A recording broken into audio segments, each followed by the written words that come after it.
The sister who sold my college dream for a designer closet.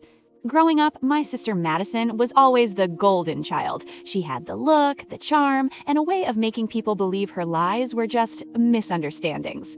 When our great-aunt Sylvia passed away, she left us a small property in upstate New York. It was a tiny, run-down cottage, but the land it sat on was worth a fortune to developers. The will was simple, 50-50 split once we both turned 21. I was working 2 jobs, barely scraping by, dreaming of using my half to finally pay for law school. Madison? She was finding herself in Los Angeles on our parents' dime. 6 months before my 21st birthday, Madison calls me, sobbing. She says she's in deep trouble, credit card debt, a predatory loan, and she's terrified she's going to jail. "If you sign this quitclaim deed," she begged, "I can take a small loan against the cottage to pay off the debt. I swear on my life I'll pay you back your full half the second the land sells. Please, you're my only sister." I trusted her. I signed the papers.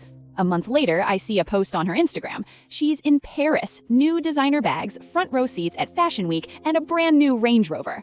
I called the county clerk. Madison hadn't taken a small loan. She had sold the entire property to a resort developer for $400,000. She told the lawyer I was unstable and had gifted her the land because I didn't want the tax burden.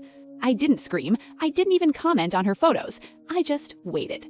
3 years later, Madison is getting married to this high-powered hedge fund guy in Hamptons. It's a $1 million wedding. She had the nerve to ask me to be her maid of honor for the sake of the family image. At the rehearsal dinner, in front of her fiancé's billionaire parents, I stood up to give a toast. "Madison has always been so generous," I said, smiling like a shark, "like the time she managed our aunt's estate.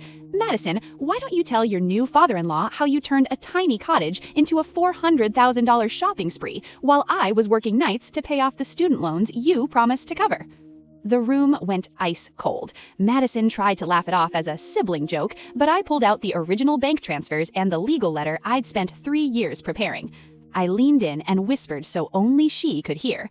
"The statute of limitations on fraud in New York is 6 years, Madison. I have 2 years left, and I just hired the best firm in the city." Her fiancé walked out before the dessert course.